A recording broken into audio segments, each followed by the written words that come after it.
It started with a username. I was on a forgotten message board, one of those deep web forums that barely load, where every post feels like it was written by someone whispering from inside a closet.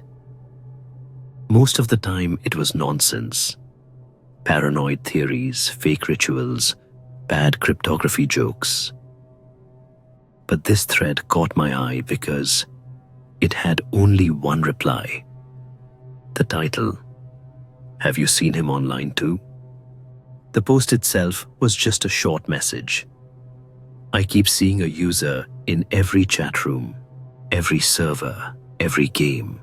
Doesn't matter what platform. He doesn't speak, doesn't move. Just watches. His name is always the same. Null. Watcher. Has anyone else seen him?"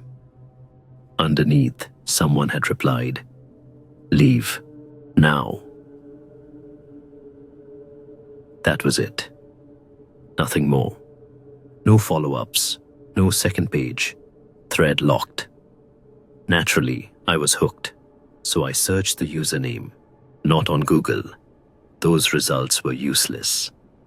I dove deeper, into logs of old IRC chats, Discord leaks, game server data dumps. Took hours, maybe days, but I found it. A record of someone with that exact handle, Null, Watcher, logged into over 1,000 different servers across completely unrelated platforms.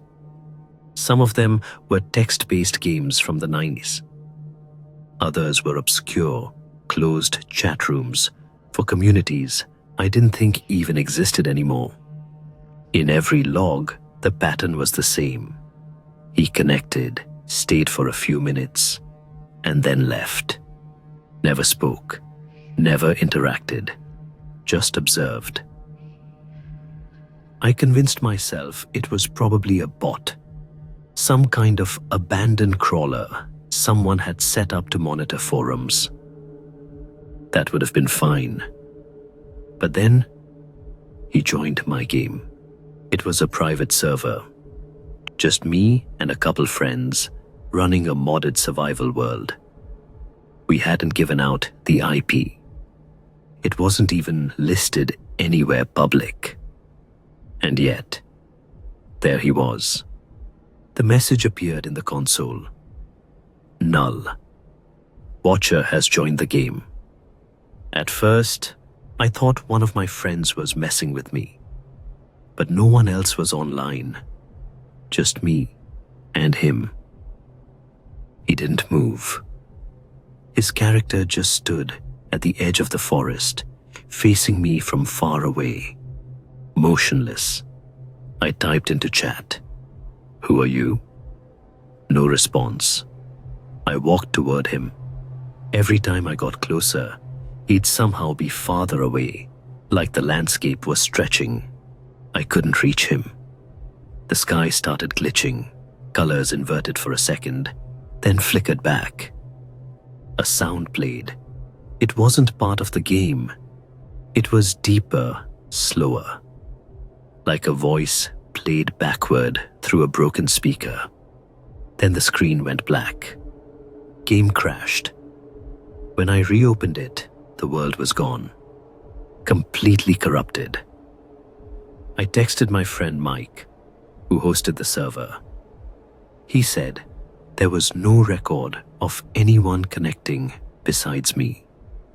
No Null Watcher. He told me it was probably just a dream. But the next morning, he messaged me again. His server hard drive had died, physically. Burned out. He sent me a picture. It looked melted. Still, I wasn't ready to believe it was more than coincidence. Until he showed up again. This time, in a completely different game. A shooter I'd just downloaded. Totally offline. No multiplayer enabled. Yet in the middle of a single-player mission, I turned a corner, and there he was. Not holding a weapon, just watching. He didn't belong in the game. His model wasn't from that universe. Just a tall, dark silhouette with no face. I shut off my PC and walked away for hours. When I came back, everything on my desktop was rearranged. All the icons had been dragged into one corner of the screen, forming a symbol, a circle with a line through it. I don't know how he did that. I don't even know if it was him. But that night, I woke up to my monitor glowing, and my webcam was on. I hadn't turned it on. I hadn't touched my PC. But the camera light was green, active. I unplugged it, slammed the laptop shut, sat on my bed, heart racing. Then I noticed something I hadn't before. On the wall, just behind the screen, in faint, smeared writing, maybe from the heat, maybe something else, was a single word. Observer. After that, I started seeing him outside of games. I'd be scrolling through images online, and in the background of some crowd shot, there he'd be, just standing, barely visible, in the distance of a YouTube video, in reflections, once, even in the loading screen of a streaming platform, same name, same posture, always watching. My friends stopped talking to me. One by one. I think I scared them. Or maybe he got to them first. Mike deleted all his accounts. Said he didn't want to feed it anymore. I asked him what that meant. He never replied. Eventually, his number stopped working. Then one night, my power went out. I live in a city. That doesn't happen. Not without a reason. My phone died too. All at once. In the dark, the only light was from my old backup monitor. I hadn't touched it in weeks. It wasn't plugged in, but it was glowing. And he was there, on the screen, closer than ever. And he moved. For the first time, he moved. Just his hand. He lifted it slowly, deliberately, and pointed at me. I don't remember falling asleep. I don't remember sitting down, but I woke up the next morning in my chair, in front of the screen, and the monitor was off. Since then, he's been showing up in my dreams. Or maybe they're not dreams. In them, I'm always in a vast white room. No doors, no windows, just an old terminal in the center. The screen flashes with code I can't read. And somewhere in that space, just at the edge of my vision, he's walking, slowly, getting closer. Each night, he's a little nearer. And I think I know what happens when he finally reaches me. Because this isn't a game anymore. It never was. He was never watching me through the screen. He was teaching me how to watch him. And soon, it'll be my turn to stand still, to be silent, to wait in the background of someone else's world. Until they notice me, until they ask, "Have you seen him online too?" I started leaving the house more often, thinking maybe if I stayed away from screens, from the internet, from anything connected, I could shake him. I turned off my phone, left my laptop behind, even stopped using the ATM. Any screen felt like a mirror now. Not a reflection of me, but of something else, just behind the glass, waiting for the right moment to step through. But it didn't help. The silence followed me. I'd sit in a cafe with no Wi-Fi, flipping through a book, trying to focus, and then I'd notice the music would stop. Not skip, just stop. Like everything had paused. I'd look around and realize everyone else had frozen too. Mid-sip, mid-sentence, mid-blink. And always, always, in that silence, a screen somewhere would flicker on. A forgotten TV in the corner. A phone left unlocked on a table. A smartwatch flashing a blank screen. Then I'd hear it, static, soft and distant, like it was behind layers of walls, creeping through wires, through signals, through thought. And I'd know he was near. One day, I took a train out of the city. No destination in mind, just movement. I sat at the window, trying to clear my head, watching trees blur past, counting utility poles. Then the lights in the train flickered. The conductor's voice crackled over the speaker, but it was distorted, like it was underwater. Everyone else looked around, confused. But I didn't move. I knew what this was. The train slowed, not to a stop, just enough for a shape outside the window to become clear. In the middle of an open field, far from any road or path, stood a figure. Motionless, a man, or something shaped like one. He wasn't waving, wasn't moving, just standing, watching the train pass, watching me. I turned away and closed my eyes. But even then, I saw the shape burned into the dark behind my eyelids. That silhouette had followed me too deep. I didn't go home after that.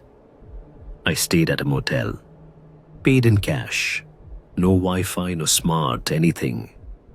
The kind of place with peeling wallpaper and humming refrigerators. I turned the tiny TV around to face the wall, hid the remote, blocked the peephole. That night, I dreamed of the terminal again. Only this time, it was turned off. Instead, there was a mirror in its place. And in the mirror, I wasn't alone. He was standing behind me, his hand resting lightly on my shoulder. And I was smiling. Not out of fear, out of acceptance. I woke up with a jolt, heart hammering, and ran to the bathroom. Splashed cold water on my face, avoided the mirror. But something caught my eye in the corner. A note, folded, placed neatly on the sink like room service had left it. I hadn't left it there. I hadn't seen it before. My hands trembled as I opened it. Only one sentence inside. "Are you ready to watch now?" That was the first time I realized I hadn't escaped him. I'd been chosen. Because the truth is, this thing, whatever it is, doesn't just follow you. It recruits you. You think it's watching you? No, it's training you. Training you to sit still, to listen, to observe, to vanish into the background until it's your turn to appear in someone else's story, to become part of the pattern. I don't know how long I have. The lights flicker more often now, not just in buildings, street lights too. Cars stall when I pass. Screens in stores glitch when I walk by. And sometimes, when I look into reflective glass, I don't see my own eyes anymore. I see his. Empty, endless, patient. I don't know what happens when the transformation is complete. Maybe I disappear. Maybe I become something like him. A shadow behind the signal. A presence in the code. But I'm writing this now because I think I'm almost there. And I need you to understand. If you see someone in your game, Your feed, your reflection, and they don't move. If their name is wrong, broken, empty. If they just watch, do not engage. Do not investigate. Do not go looking for him. Because if you see him, that means he's already seen you. And once you're seen, you start watching too. I used to think the stories about the deep web were nothing more than urban legends. People online loved to spread tales of secret websites, of human experiments, of mysterious live streams where things happened that no one should ever see. I thought it was all just internet folklore, exaggerated horror stories meant to scare people away from the unknown corners of the web. But curiosity has a way of pulling you into places you were never supposed to go. I did not go looking for anything illegal. I did not want to buy drugs, hire a hitman, or stumble upon some underground black market. I just wanted to see for myself if any of those stories were real. I thought I was in control. I thought I could just open a few pages, browse some forums, and then shut it all down when I was done. But some things are not meant to be seen.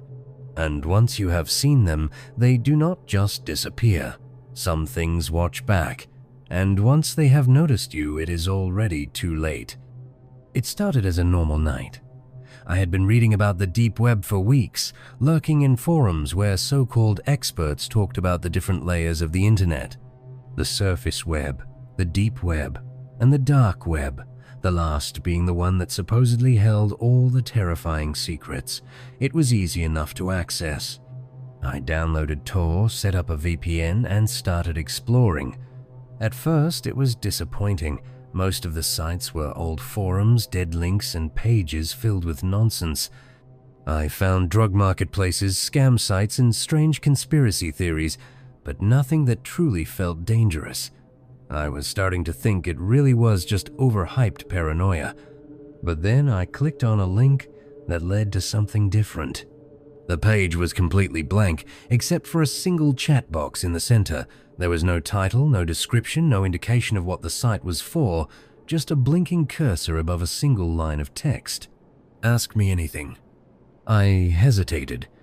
It looked like some kind of chatbot, maybe an AI program or some kind of joke website.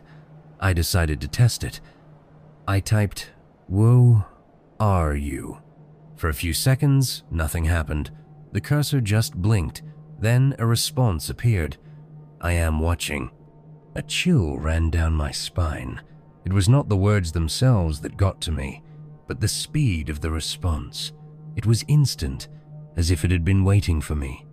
I told myself it was just a pre-programmed reply, something meant to mess with visitors. I decided to push further. I typed, "Washington teaching what?" The answer came immediately. "You." I felt a cold sweat break out across my skin. I sat back in my chair, staring at the screen, trying to convince myself that it was all part of the script. Just a creepy gimmick. I shut the page down and closed my laptop. I told myself that was it. I was done. I would not go back. That night, I could not shake the feeling that I was being watched. Every sound in my apartment felt amplified. Every shadow looked a little deeper than it should have. I kept telling myself I was being paranoid, that my mind was just playing tricks on me. But something about that response kept repeating in my head. You. I should have left it alone. The next night I went back.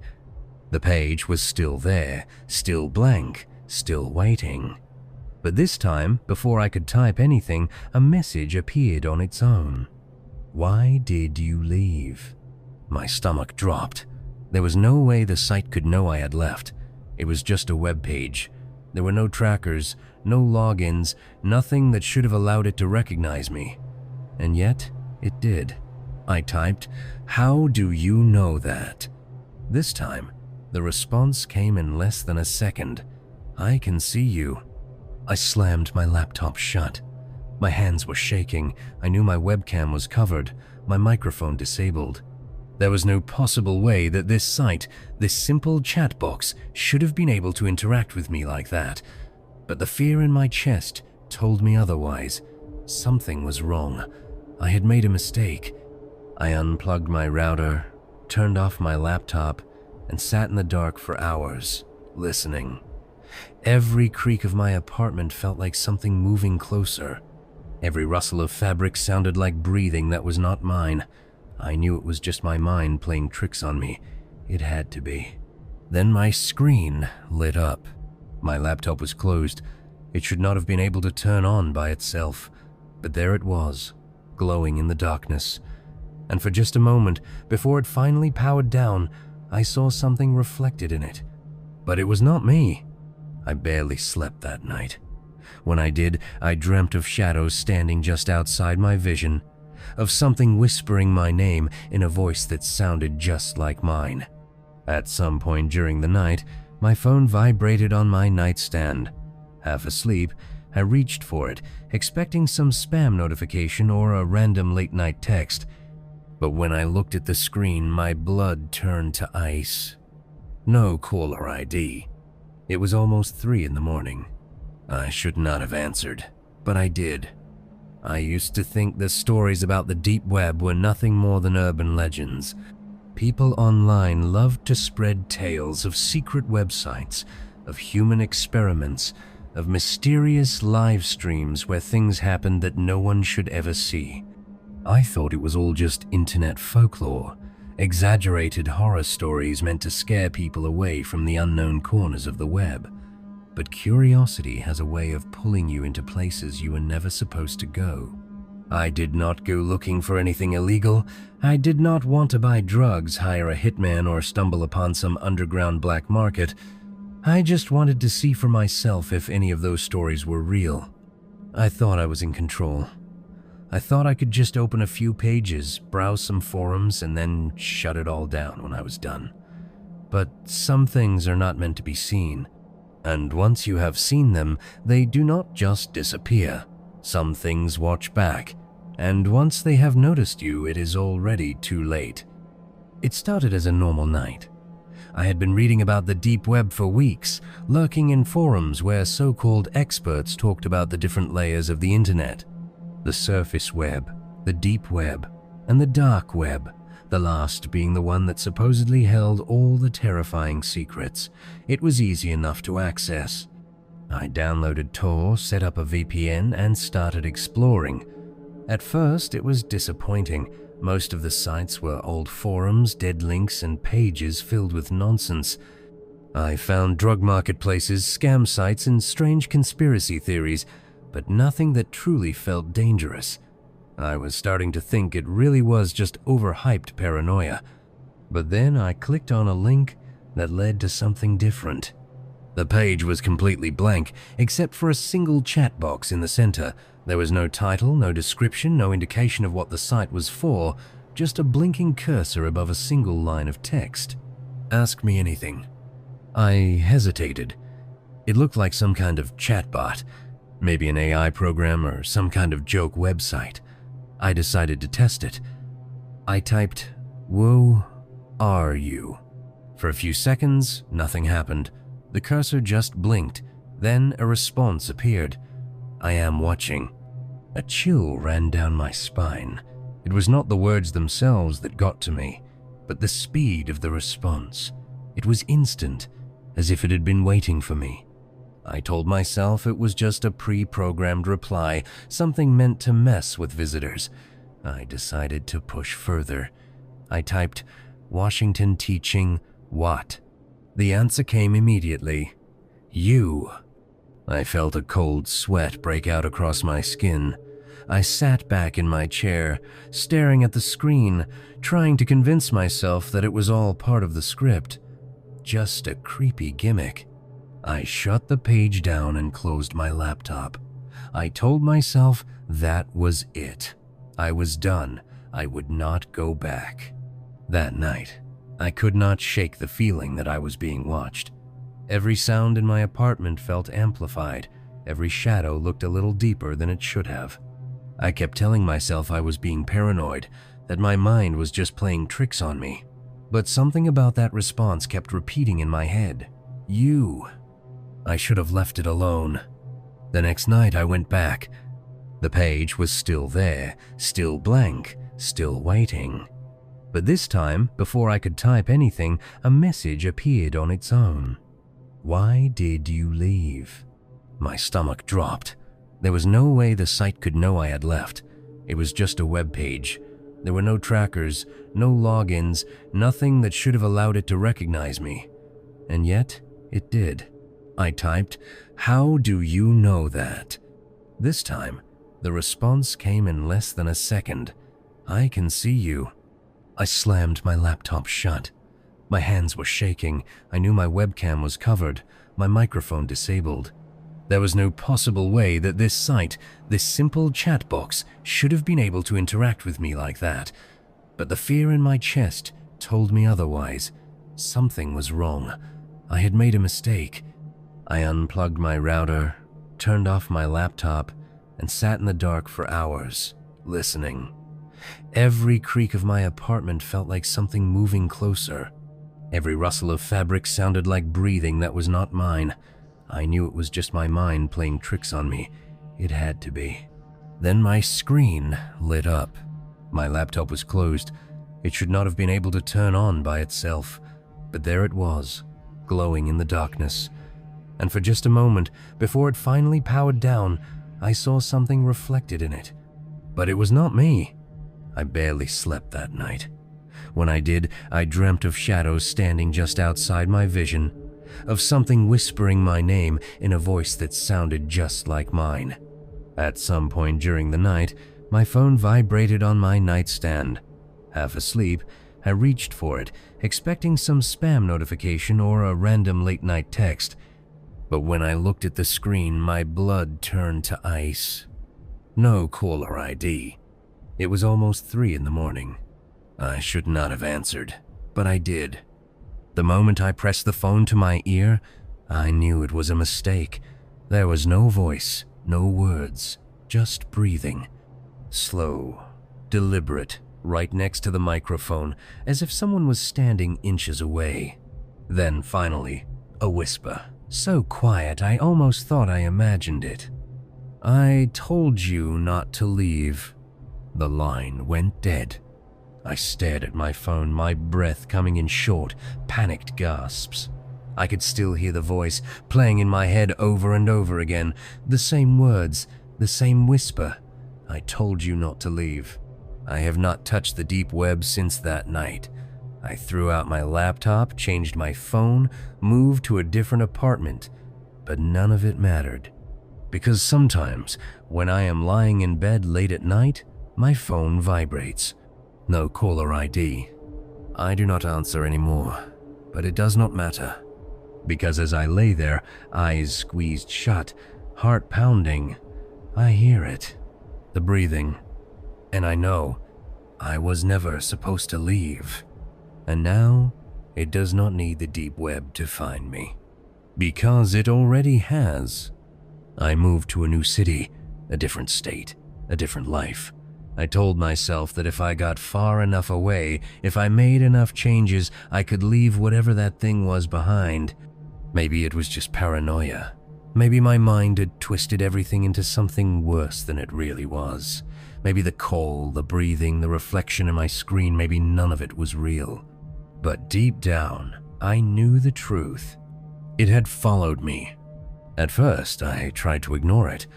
I kept busy, avoided anything related to the deep web, refused to touch Tor or even browse certain forums where people shared their experiences. I convinced myself that if I stopped feeding into it, it would go away. But then, the phone calls started again. No caller ID. Always late at night. I never answered, but that didn't stop it from happening. Sometimes the phone would vibrate 3 times in a row, each call coming exactly 1 minute apart. And then, one night as I was staring at the screen, watching the call come in and refusing to pick up, I saw something that made my blood turn to ice. It wasn't just no caller ID anymore. It was me. My own name, my own number. I stared at it, my heart hammering so hard I thought it would explode. The ringing stopped. Then, a voicemail notification popped up. I stared at it for a long time, my hand hovering over the play button, every instinct in my body screaming at me not to listen. But I did. At first, it was just silence. No breathing this time, no distortion. Then, very quietly, a voice. My voice? Let me in. I dropped my phone like it had burned me. It hit the floor and the voicemail stopped. I scrambled to grab it again, shaking so badly I could barely unlock the screen. The voicemail was gone, not deleted. Just gone. Like it had never been there in the first place. But I had heard it. I knew what I heard. I barely slept that night. Every time I closed my eyes, I felt like someone was in the room with me, standing just outside my vision waiting. My skin crawled with the sensation of being watched, and for the first time since I left, I realized something horrifying. I wasn't running from something outside of me anymore. It was inside. Over the next few days, things got worse. It wasn't just the calls. It was everything. My laptop would turn on by itself in the middle of the night, the screen glowing in the darkness. My phone would buzz randomly, but there would be no notifications, no record of anything happening. The lights in my apartment would flicker, but only when I was alone. And then I started seeing it. Not clearly, not at first, but I knew it was there. I would catch glimpses in reflective surfaces, a shadow standing behind me when I brushed my teeth, a figure just outside the window when I turned out the lights. Always there, always just barely visible. And worst of all, it was starting to look like me. I tried to tell myself it was just stress, sleep deprivation. But then, one night, I woke up to the sound of footsteps in my apartment. Slow, deliberate, too heavy to be mine. I held my breath, every muscle in my body locked in place. Then, a knock.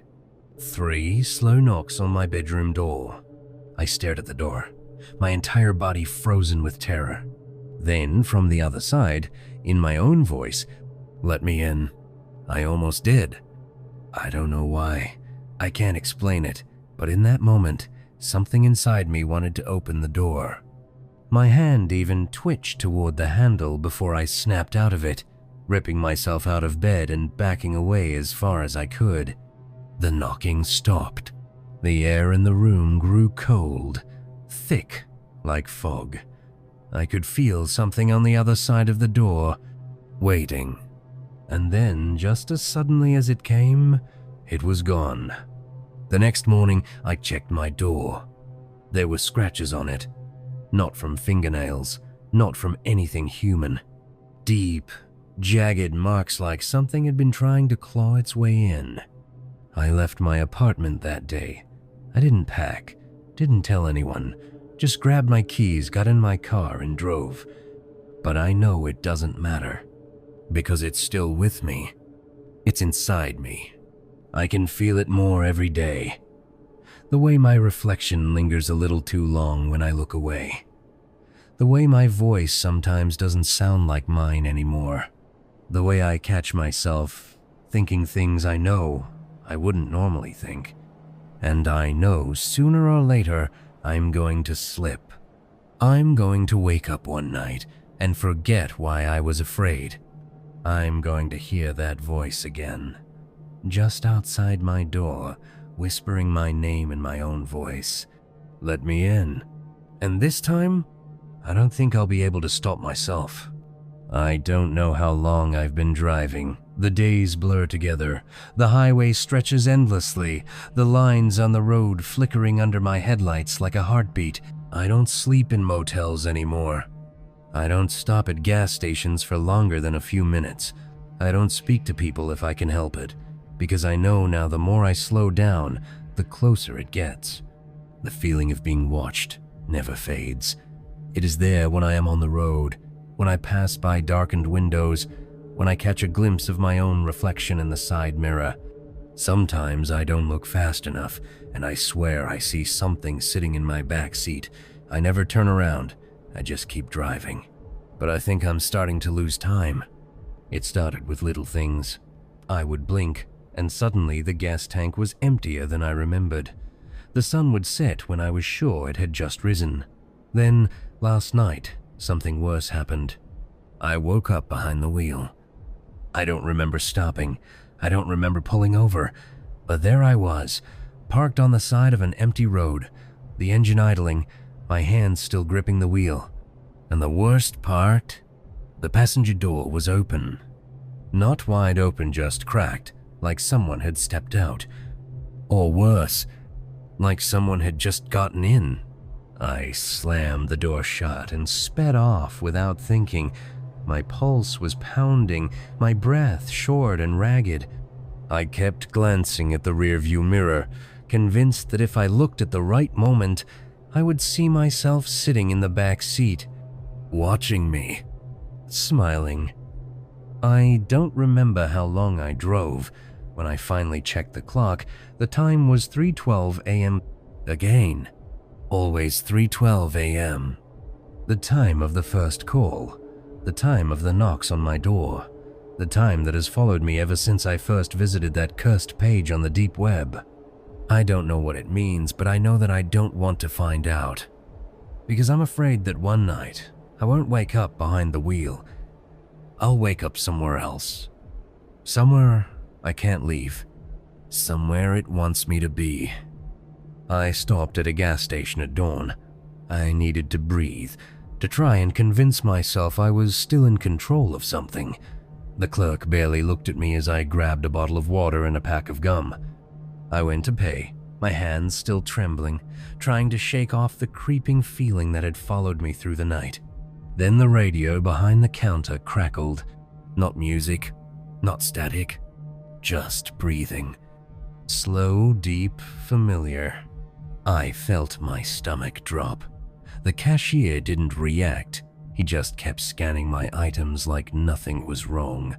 But I knew that sound. I had heard it in my phone calls. I had heard it outside my door. And then, from the radio, my own voice whispered something that made my blood run cold. "You left the door open." I didn't say a word.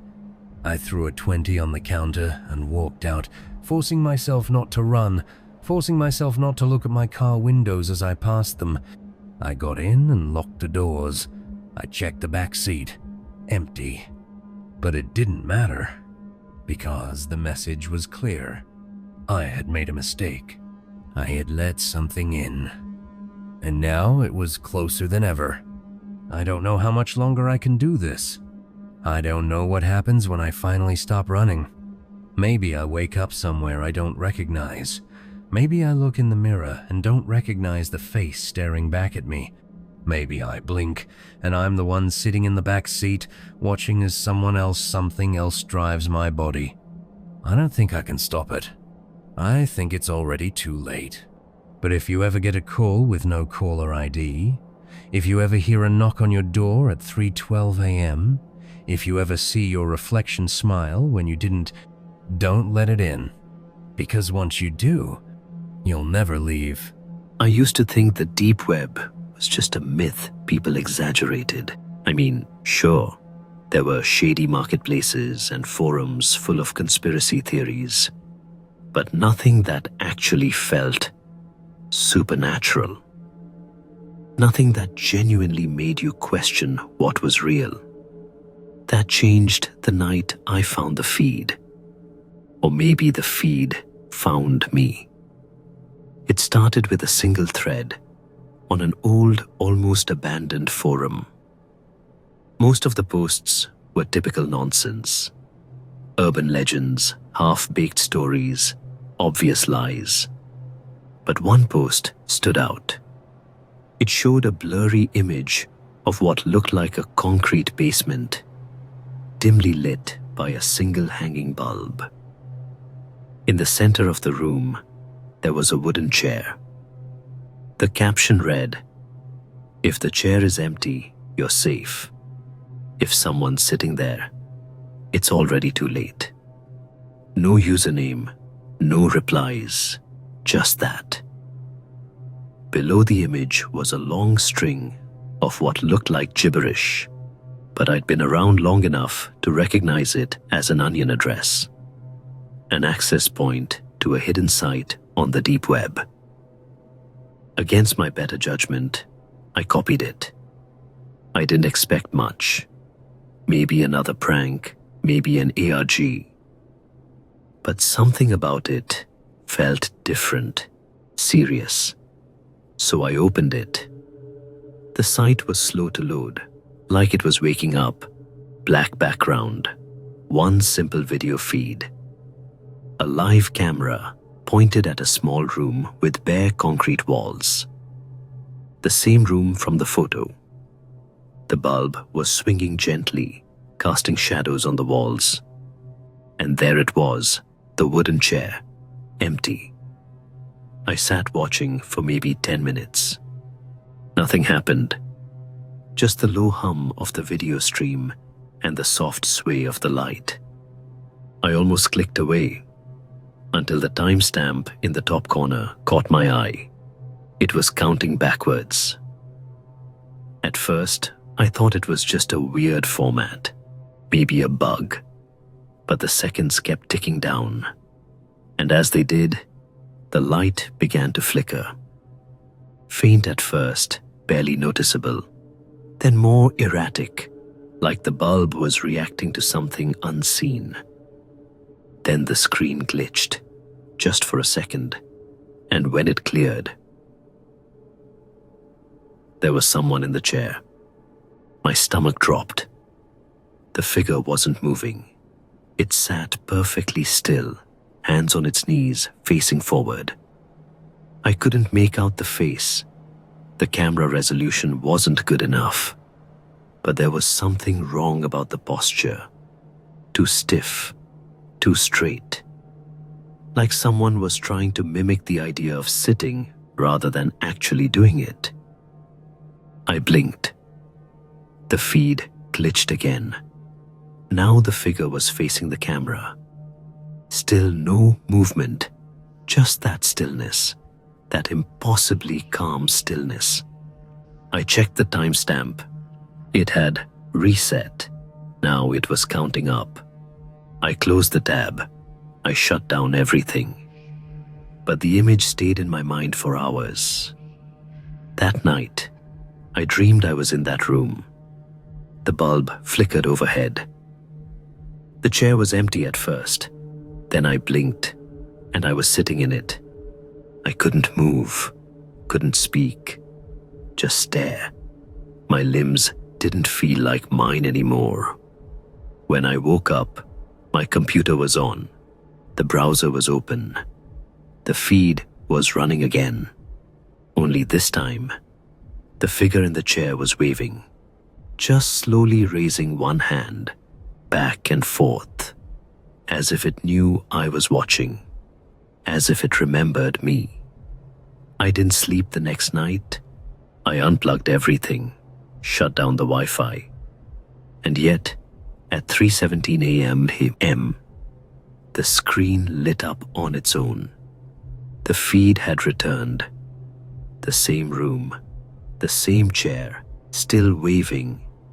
I tried everything, factory resets, wiping drives. I even got a new computer. But the feed kept finding me. It stopped needing the deep web. One day it appeared on my phone. Another time, on the smart TV. Even though I hadn't used the apps in weeks. I started seeing the room in places it shouldn't be. A flicker in the corner of a reflection. A hallway that felt one door too long. A bus window showing me a concrete wall that shouldn't exist. It was always the same message. If the chair is empty, you're safe. Now, when I sleep, I hear the sound of a wooden chair dragging slowly across the floor.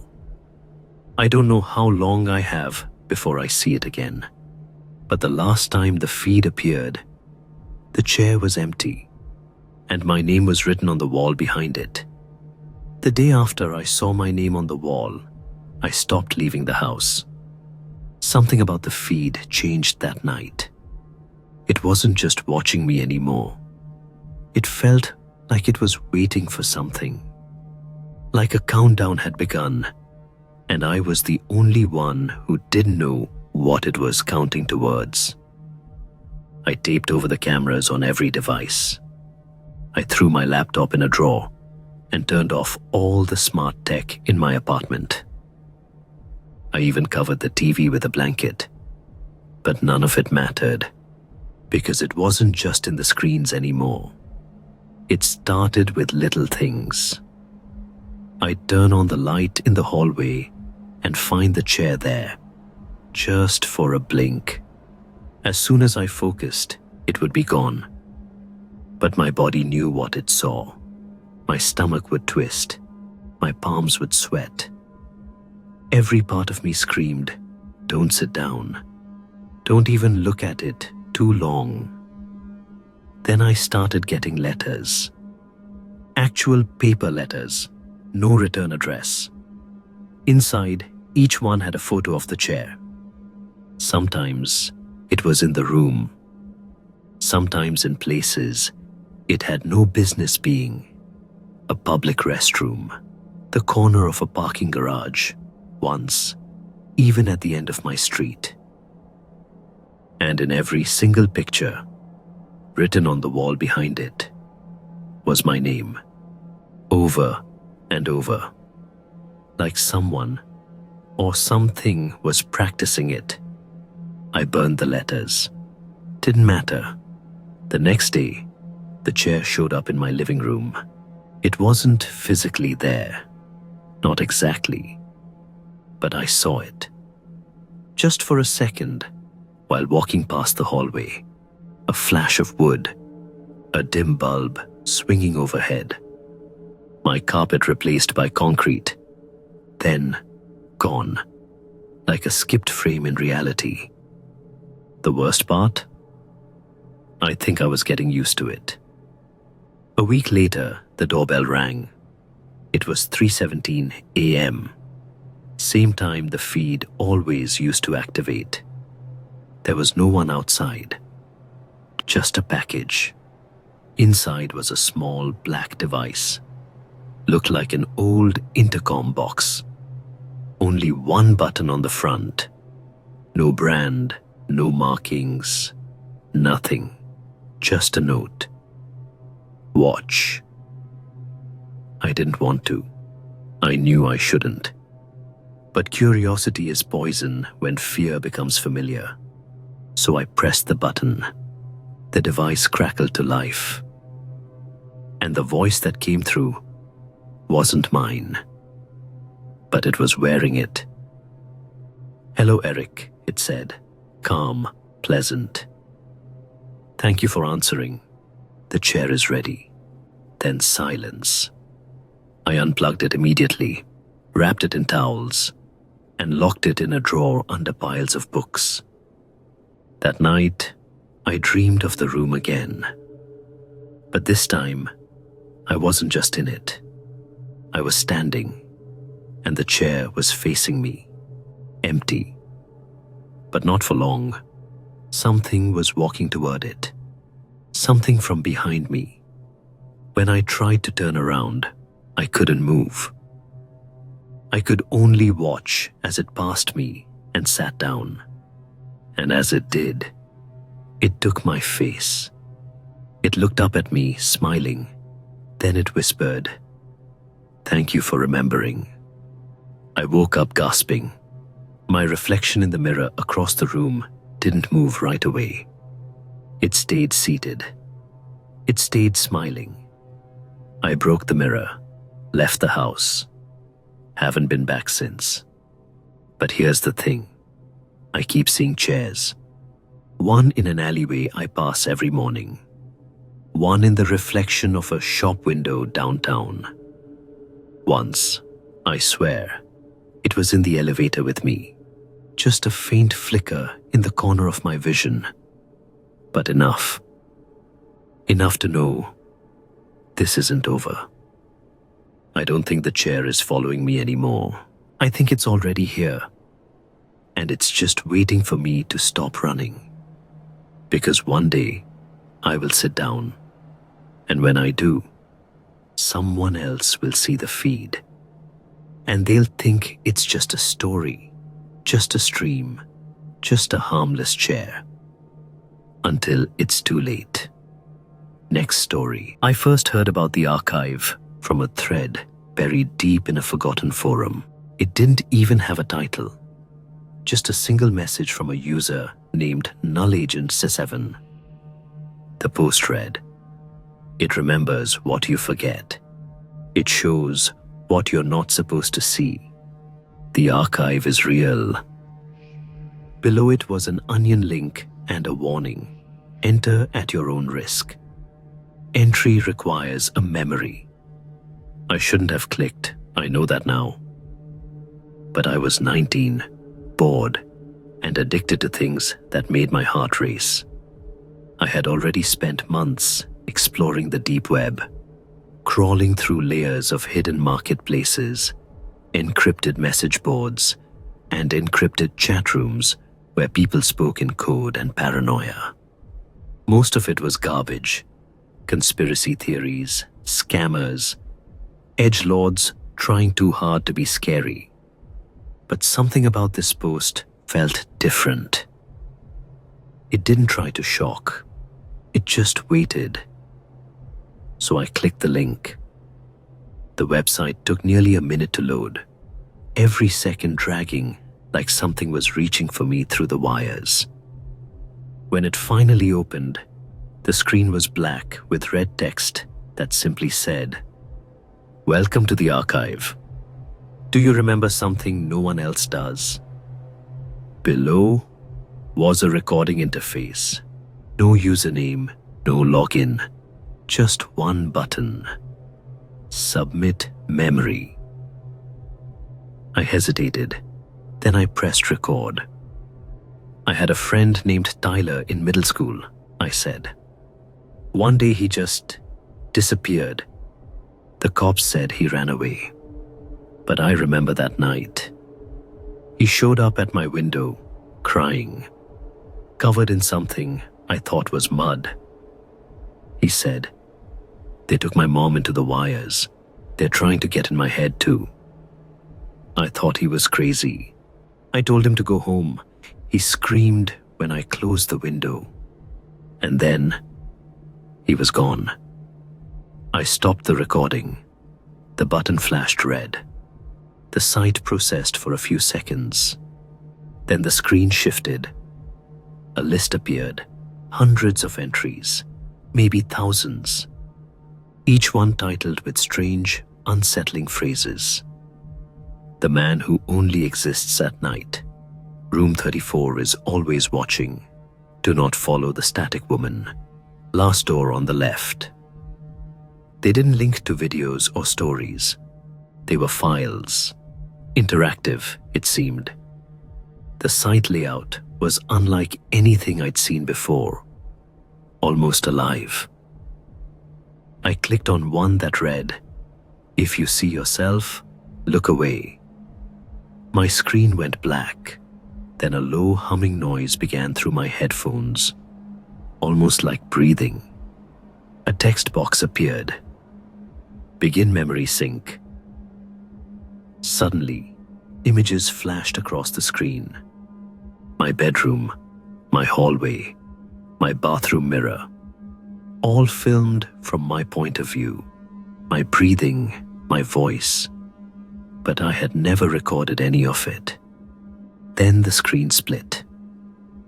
On one side was the footage of me brushing my teeth. On the other was another version. Same movements, same timing. But the person in the mirror didn't blink when I did. Didn't smile when I did. Instead, he stared at the screen and mouthed something silently. I leaned in closer. The feed glitched. Then he screamed. A sharp, guttural shriek that blew through my headphones and made me jump back. The site cut off instantly. I was back at the homepage, but now there was a new entry at the top of the list. Eric's first viewing accepted. My name. I never gave them my name. I closed the browser, deleted Tor, ran every antivirus I could, but the damage was done. That night, I dreamed of Tyler, except his eyes were stitched shut and his skin was full of tiny, twitching wires. He stood in my room, motionless, while my computer monitor glowed red behind him. The next morning, all my browser history was wiped. Every folder on my desktop was empty. My photos, my documents, gone. Except one file remained. A text file titled, "Start Remembering." Inside, there was a single sentence. You saw him. Now he sees you. I tried to forget. I really did. I threw away my laptop, got a new one, stopped using Tor, even moved back in with my parents for a while, just to feel normal again. But normal doesn't come back once the archive finds you. It waits, it watches, and eventually it calls you again. It started small, a static burst on my TV whenever I switched inputs, a faint tapping on my bedroom wall at exactly 3:12 every night, my phone buzzing with calls from numbers that didn't exist. Then I started losing time. One day, I woke up in a bus station 100 miles away with no memory of how I got there. Another time, I found myself standing outside a hospital, holding a folder full of patient files that didn't belong to me. The names were crossed out, but one of them was Tyler. I finally gave in. I went back. Reinstalled Tor, found the link again. It was still there, but this time, the site didn't ask for a memory. It welcomed me. Welcome back, Eric. You've been missed. The interface was different now. Sleeker. The red text was darker, almost black. The archive had grown. It had evolved. Now, there were user rankings, view counts, comment sections, but all the comments were the same. I see you. You're almost there. Do not look behind you. I clicked on an entry called The Crawling Silence. The screen went blank and a low scratching noise filled my ears, like nails on metal. Then a series of images flickered, an empty hospital hallway, a patient's chart with no name, a handprint smeared in something too dark to be blood. Then, a hallway I recognized. It was mine. I paused the video. The timestamp was from last night. I scanned the footage. My door creaked open on its own. Something long and thin crawled inside, its body dragging, its hands too large. It had no face, just a mouth that opened too wide and too slow. The video ended. I slammed the laptop shut, but it was too late. When I turned around, there were fresh scratch marks on the inside of my bedroom door. I tried to ignore it, but my walls started bleeding ink. Not real blood, just black, oozing symbols that I couldn't read. Every morning they changed, like the archive was writing to me. I didn't know what it wanted, until the voices started. Late at night, when everything was still, I'd hear whispers from my closet, whispers in my own voice. They'd repeat things I'd forgotten I said. Regrets, secrets, memories I never told anyone. Then one night, the whisper said, "You left me in the water." I froze. "Tyler," I said. The voice answered, "He drowned with your silence."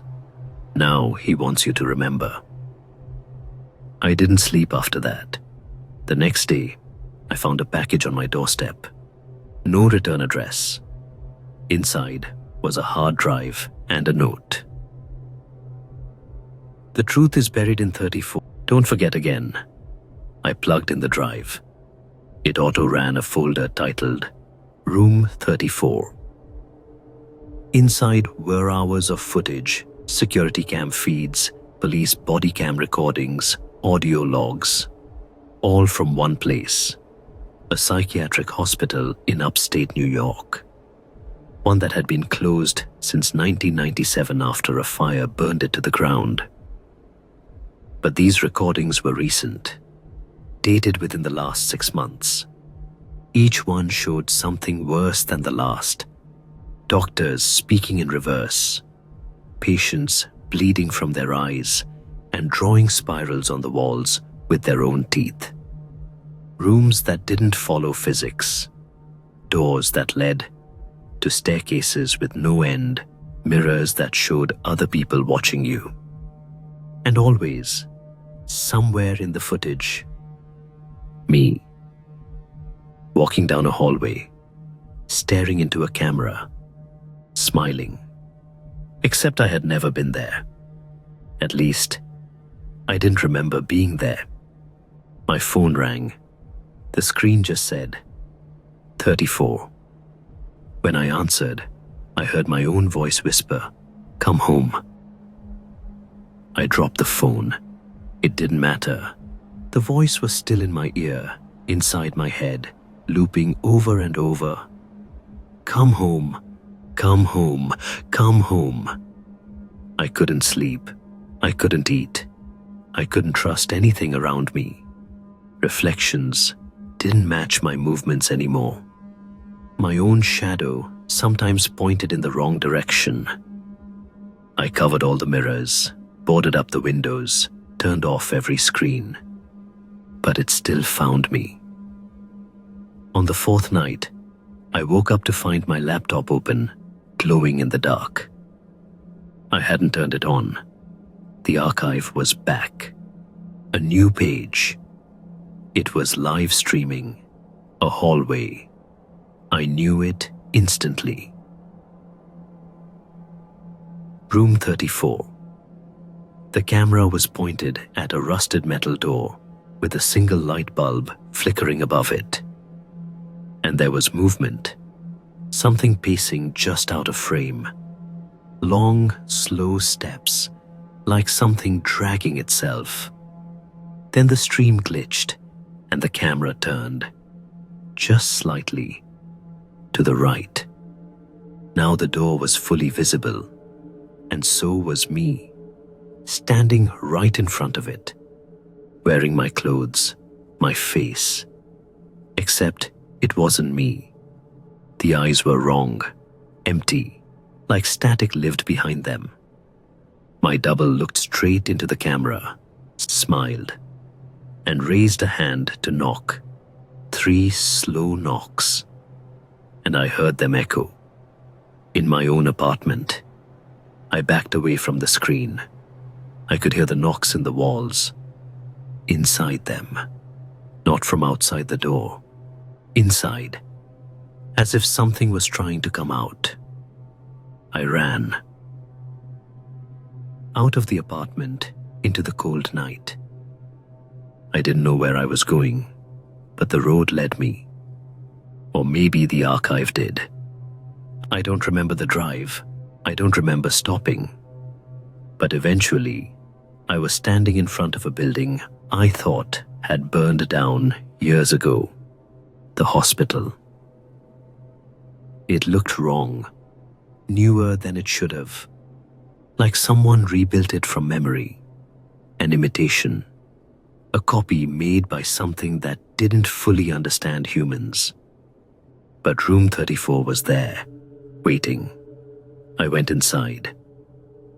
Everything was dead quiet, but the lights were on.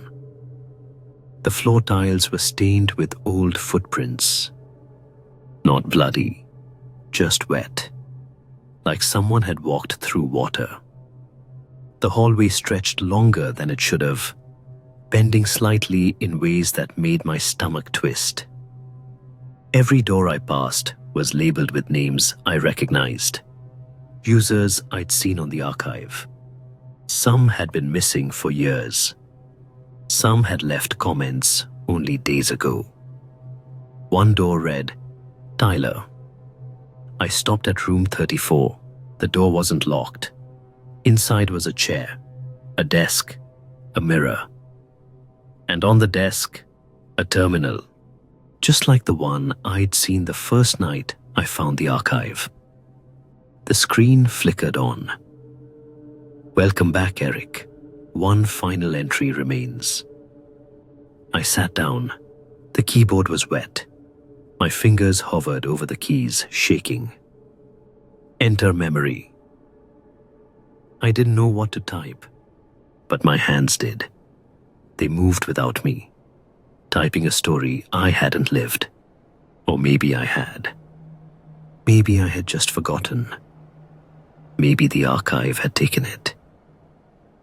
He found room 34. He remembered the friend he let drown. He saw what he wasn't meant to see. And now, he belongs to us. As I typed, the door behind me closed. The mirror turned black, and I saw them, all of them. Everyone who'd ever entered the archive, watching, smiling. Not alive, not dead, just remembered. The screen flashed one last message. You are now part of the archive. Someone will find your story, just like you found theirs. And then the lights went out. That's where it ends or begins, because if you've made it this far, you've seen too much. And if you think you can forget, the archive already knows. It's just a matter of time before it comes for you too. Before you hear the knock. Before you start remembering. Before you submit your own memory. 3 knocks. Listen closely. They've already started. Next story. I've been a park ranger for years. I've seen all kinds of things in the wilderness, things that don't make sense, things that I wish I could forget. But there's one story that still haunts me. One night that made me question everything I thought I knew about the forest. This happened last winter, during a routine patrol near one of the more isolated trails in the park.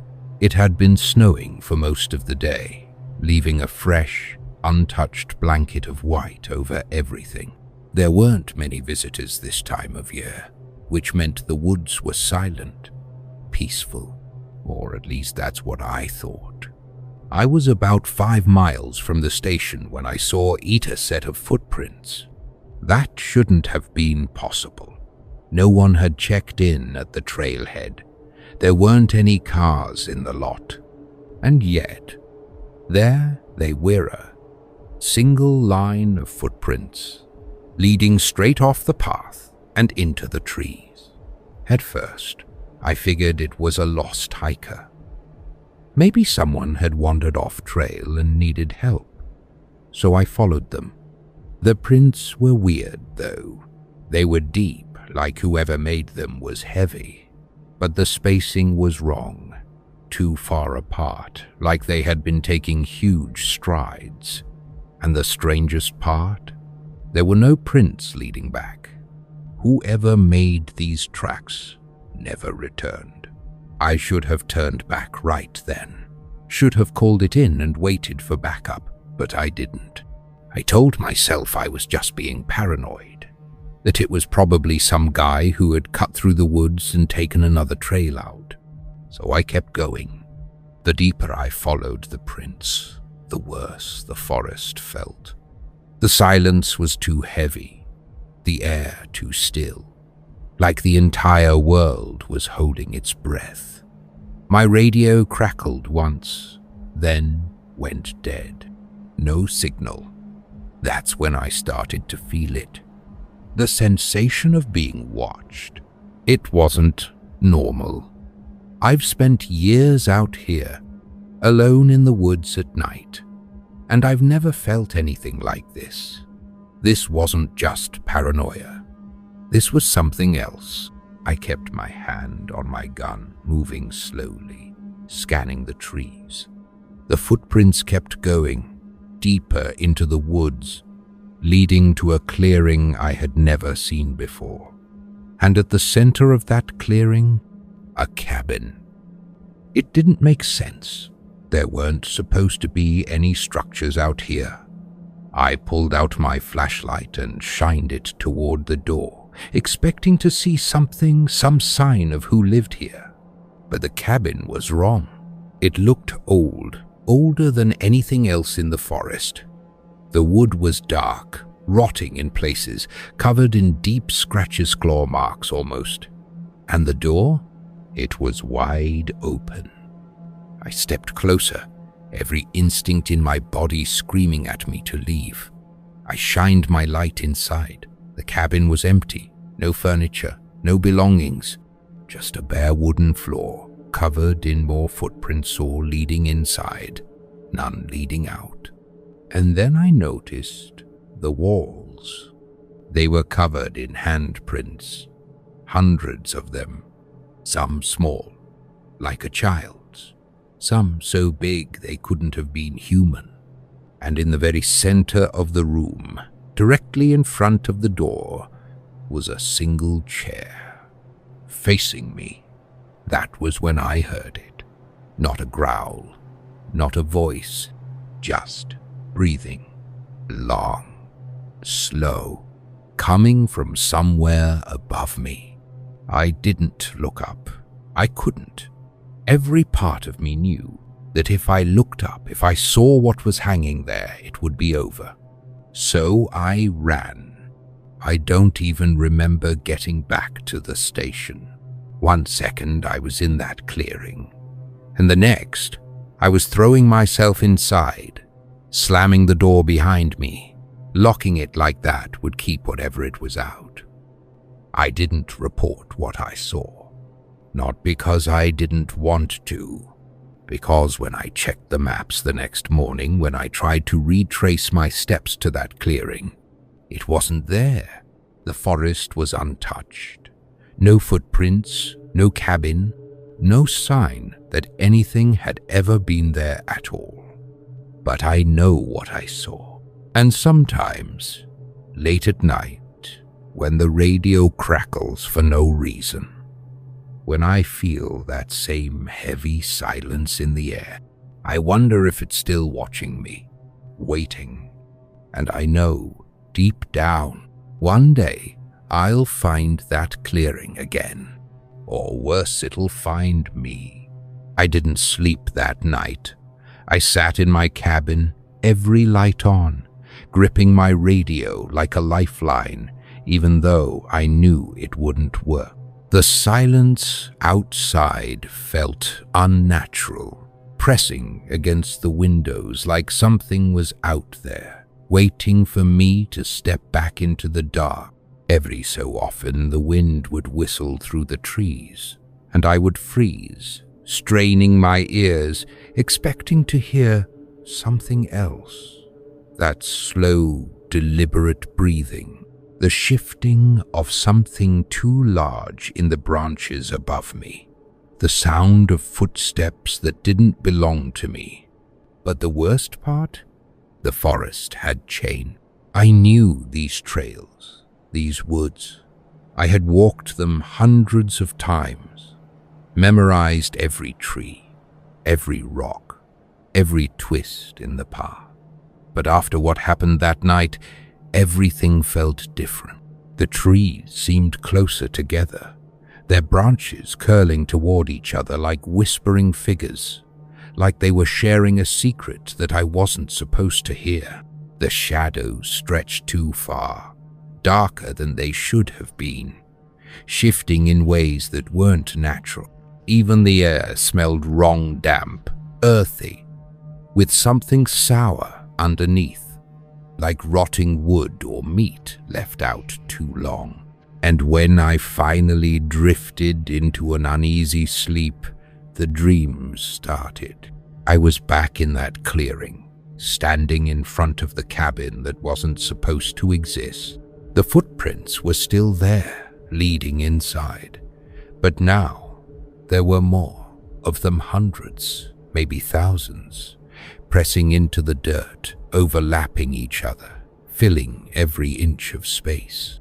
The door stood open, and in the pitch-black doorway, I could see the chair sitting exactly where I had left it. And then, slowly it began to turn.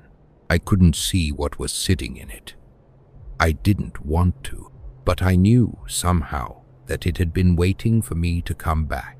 I woke up gasping, heart-hammering. The taste of dirt in my mouth, like I had been breathing in the forest while I slept. The room was still, but my hands were shaking, my skin cold with sweat.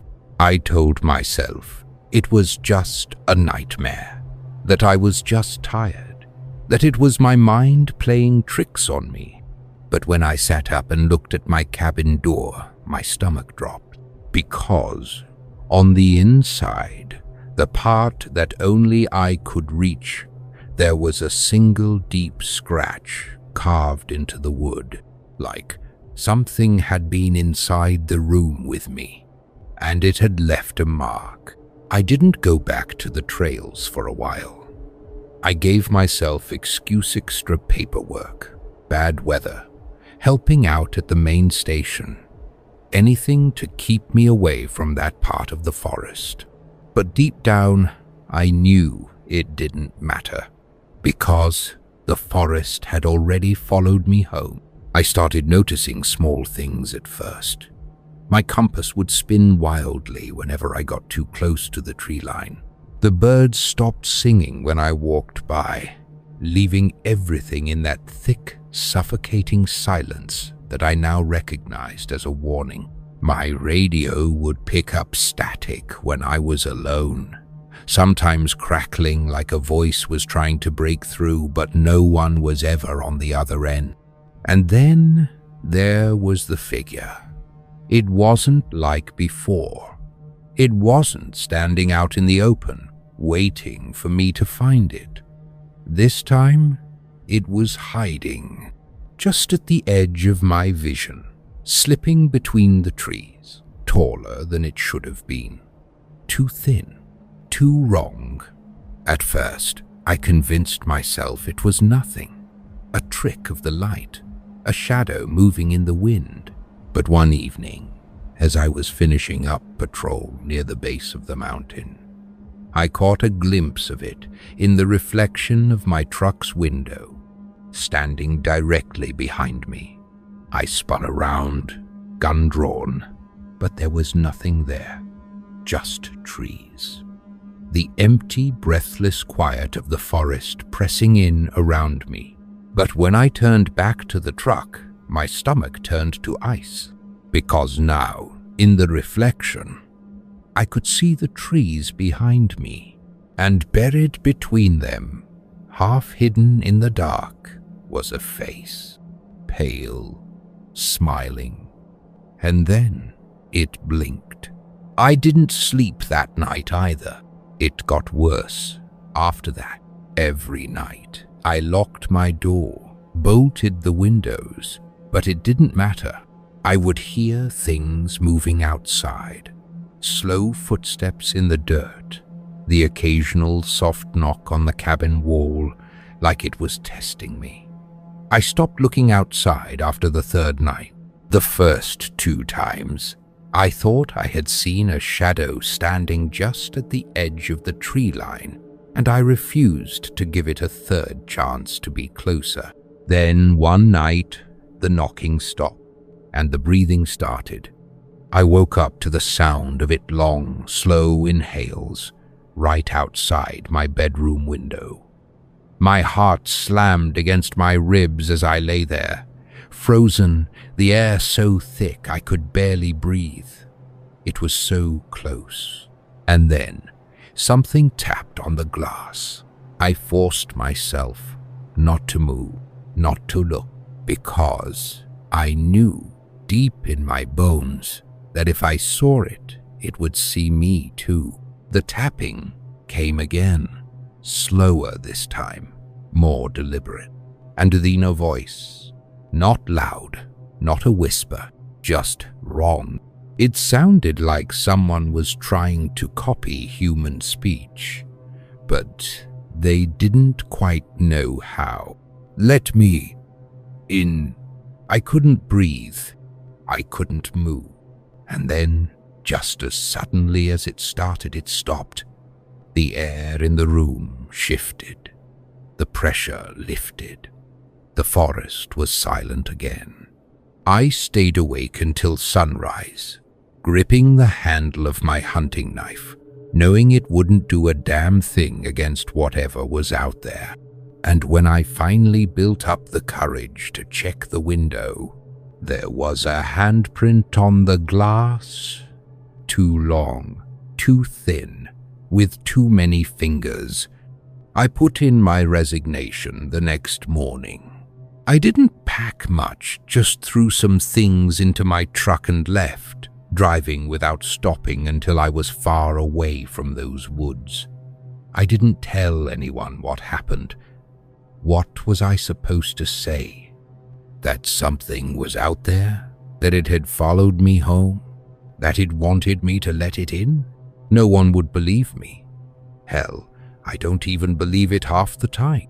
But every now and then, when I wake up in a cold sweat, when I catch my own reflection in a dark window and feel that split-second hesitation before I recognize myself, I wonder if it ever really let me go, or if it's still watching, still waiting for me to finally stop running. I drove for hours that morning, gripping the steering wheel so tightly my knuckles turned white. The further I got from that forest, the more I thought I would start to feel safe, but the fear never left. My mind wouldn't stop racing, replaying everything I had seen, everything I had heard. That thing in the trees, the tapping on my window, the way the forest itself had felt alive, like it was pushing in around me, closing the distance no matter how far I ran. I kept expecting to see something in the rear-view mirror, a shadow standing in the middle of the road behind me, a figure hiding in the trees as I passed. Every time I checked, the road was empty, but that didn't mean I was alone, because I could still feel it. I stopped at a gas station around noon, somewhere far enough away that I no longer recognized the landscape. A quiet little place off the highway, the kind where no one asks questions. I stepped inside, my hands still trembling as I grabbed a bottle of water and a pack of cheap snacks, my stomach twisting in knots. The cashier barely looked at me as I paid. And then, just as I turned to leave, the radio behind the counter crackled. At first, it was just static. Then, something else. Not music. Not a normal transmission. It was breathing. Long, slow, too familiar. I froze. My mouth went dry, my heart hammering in my chest. The cashier didn't seem to notice, just stood there, flipping through a magazine, completely unaware. The static grew louder. Then, through the crackling, a voice. Let me in. My hands clenched into fists. The air in the gas station suddenly felt thick, like the walls were closing in around me. I turned to the cashier, my throat tight. "You hear that?" I asked, forcing my voice to stay steady. He looked up, frowning. "Hear what?" I stared at the radio. The static was gone. The room was silent again. Nothing had changed, except for one thing. The door to the gas station was open. I know I closed it when I came in. I know I did. But now it stood just barely ajar, swaying slightly in the breeze. I backed away, forcing myself not to look outside, not to check the reflection in the glass, because I knew what I would see. Something standing in the parking lot, waiting, watching. I grabbed my bag and ran back to my truck, jumping inside and locking the doors. My breathing was ragged, my pulse thudding against my temples. I turned the key, praying the engine wouldn't fail me. The truck roared to life. I threw it into drive and peeled out of the lot, the gas station shrinking in my rearview mirror. I didn't look back. I didn't dare. I drove until my body physically couldn't take it anymore. Exhaustion weighed on me like a lead blanket, my eyes burning from lack of sleep. I pulled into a cheap roadside motorlone of those places with flickering neon signs, empty parking lots, and a front desk clerk who looked like he hadn't spoken to another person in years. I paid in cash. No names, no questions. The room smelled like mildew, but I didn't care. I just needed to rest, to lock the door and tell myself I was safe, even if it wasn't true. I pushed the dresser in front of the door, bolted the windows, double-checked the lock. Then I sat on the bed, gripping the handle of my hunting knife, and waited. Nothing happened. The motel was quiet. The silence stretched on until finally body gave out. I drifted into sleep, too tired to fight it anymore. I don't know how long I was out, but when I woke up, my phone was ringing. I sat up fast, my heart immediately slamming against my ribs. The room was dark. The only light came from the cheap lamp on the nightstand, buzzing faintly.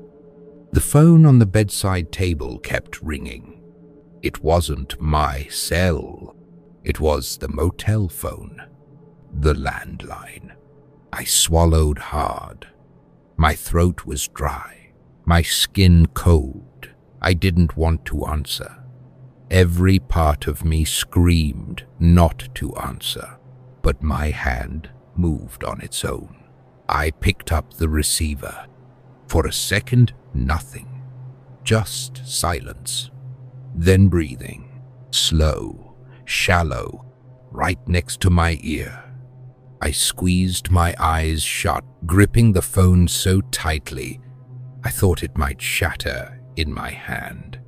Then the voice came. "I found you." I threw the phone across the room. It hit the wall and went dead. But the moment it stopped ringing, someone knocked on the door. I grabbed my knife, my entire body trembling. The knocking was slow, deliberate. 3 knocks, then silence. I didn't move, didn't breathe. Then, from the other side of the door, a voice. "Let me in." It was my own voice. I don't remember what happened after that. The next thing I knew, the sun was rising. My knife was still in my hand, my knuckles white from gripping it all night. The door was still locked. The motel phone was still on the floor, silent. For a second, I almost believed I imagined it, until I looked at the door. There were scratches in the wood, 5 deep, jagged lines, and below them, in the dust-covered floor, a single footprint, too long, too thin, too many toes. I left that morning. Didn't check out, didn't take my things. Just got in my truck and kept driving. I don't stay anywhere for long now. I don't sleep near forests. I don't look at reflections in dark windows, because I know no matter where I go, it's still following me. And one day, when I'm too tired to keep running, it's going to catch up. I kept driving. I don't even remember which roads I took or where I was heading, just that I had to keep moving. Every mile that passed, every town I left behind, I told myself I was putting more distance between it and me. But deep down, I knew it wasn't true. You can't outrun something that isn't chasing you in the way you think it is, because it wasn't following me. It was already with me. The first real sign that it wasn't over came a few nights later. I had driven for nearly 20 hours straight, my body running on gas station coffee and pure adrenaline. I had reached another nameless town, another motel that looked exactly like the last. I checked in with cash, grabbed my key, and didn't say a word to the front desk clerk. I went to my room, bolted the door, and pushed the dresser in front of it again. It had become a habit now, a ritual. That was the first night I saw the writing on the walls. It wasn't there when I entered. The room had been normal yellowed wallpaper, scratchy blankets, the faint smell of old cigarettes. But when I woke up around 2 a.m., heart pounding for no reason, I noticed the light in the room had changed. The walls were covered in words, not written with ink, not with paint, but scratched. Long, jagged letters carved deep into the wallpaper. Words overlapping, repeating. Some small, some so big, they stretched from floor to ceiling. I turned on the bedside lamp, my breath caught in my throat, reading them one by one. Let me in. Why did you leave? I found you. And the one that made my blood run cold, look behind you. I didn't move, didn't breathe. For a full minute, I sat there, staring at those words, forcing myself to not turn around. Because I knew if I looked, if I let myself see, it would be too late. I grabbed my bag, my keys, and ran out of that room without looking back. I started driving again, but the exhaustion was getting worse. I was barely eating, barely sleeping.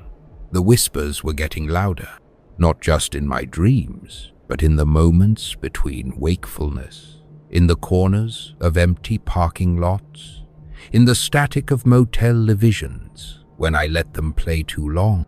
The reflection thing, that got worse too. I stopped looking into mirrors. I stopped glancing at windows at night. Because one time, when I was washing my hands in a gas station bathroom, I forgot for just 1 second, and the version of me in the mirror didn't move at the same time I did. I stared at my reflection, my breath caught in my throat. It was subtle, so subtle that someone else might not have even noticed. But I did. I raised my hand. It raised its hand a fraction of a second too late. My stomach dropped. Then, very slowly, it smiled. I didn't. I ran. I haven't looked into a mirror since.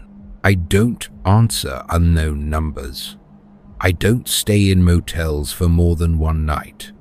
I don't sleep in total darkness anymore, because now I know it wants me to see it. And the second I do, the second I really look at it, I don't think I'll be me anymore. And maybe that's the worst part, because I don't know if that's already happened. Maybe I never left that forest.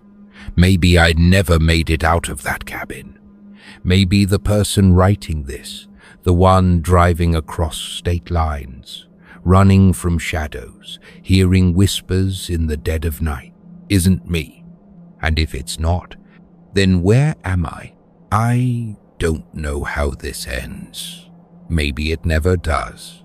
Maybe I'll keep running, keep driving, keep waking up in strange places with the overwhelming sense that something isn't right.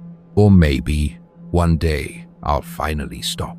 Maybe I'll wake up in a motel room, reach for my bag, and realize it's already packed, that the keys are already in my pocket, that I was planning to leave before I even opened my eyes. Because something else made that decision for me. Maybe I'll glance at the mirror on the way out, just for a second, just to confirm that I'm still me. And maybe, this time, my reflection won't even bother pretending anymore. Maybe it'll just smile, and I'll finally understand. I was never running away.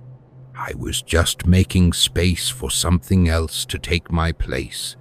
And it did. Next story. I was a park ranger for years.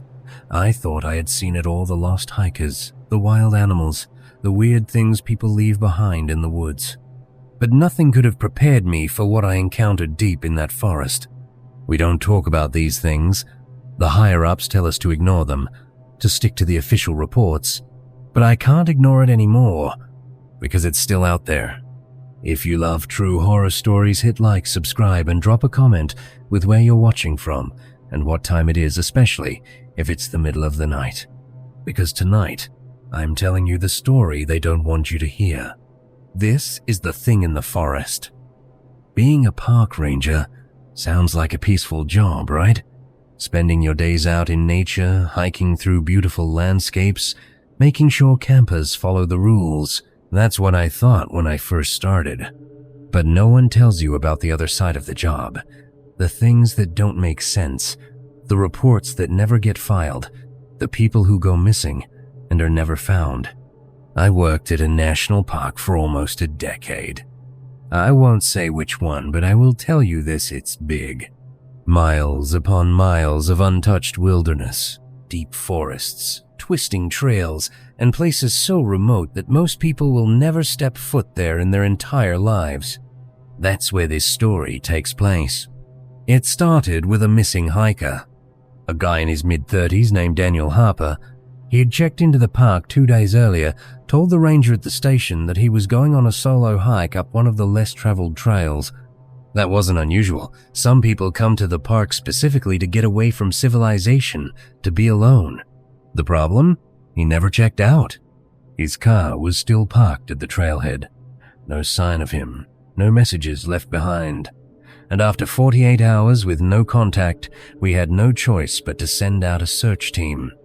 That's how I ended up hiking up that trail. And that's how I found something that still haunts me to this day. The search started simple. 3 of us, rangers, myself, Jake, and Lisa, headed up the trail Daniel had taken. It was an overgrown path, barely marked, winding deep into the forest. The kind of place that makes you feel like the trees are watching you. The first few miles were fine. We called out Daniel's name, kept our eyes peeled for any signs of him, but the further we went, the weirder things got. First, we found his backpack. It was just sitting in the middle of the trail like he had dropped it and walked away. No damage, no signs of struggle. His water bottle was still inside, half full. His map was tucked neatly in the front pocket, but no sign of Daniel. We radioed back to the station, let them know what we found, and kept going. Then, a few miles later, we found his jacket. It was hanging from a low tree branch, like someone had carefully placed it there. Not tossed, not dragged through the dirt, just hung up as if he had taken it off and left it behind on purpose. I exchanged a glance with Jake and Lisa. This wasn't normal. At this point, we were way off the main trails, deep into the part of the park that almost no one goes to. The trees were thicker, the air felt heavy, and then we found something even worse. We reached a small clearing where the trees parted just enough to let the late afternoon sunlight filter through. That's when Lisa stopped dead in her tracks. "Guys," she said, her voice shaking, "look at this." I stepped forward, and that's when I saw them. Footprints. But not just Daniel's. There were 2 sets of tracks in the soft dirt. One was normal hiking boots, leading from the trail into the clearing. But the other was wrong. The footprints were huge, easily twice the size of a human foot. But that wasn't the worst part. They had claws. Not like bear tracks, not like mountain lion prints. These were long, narrow impressions with deep grooves where claws had dug into the dirt. I felt my stomach drop.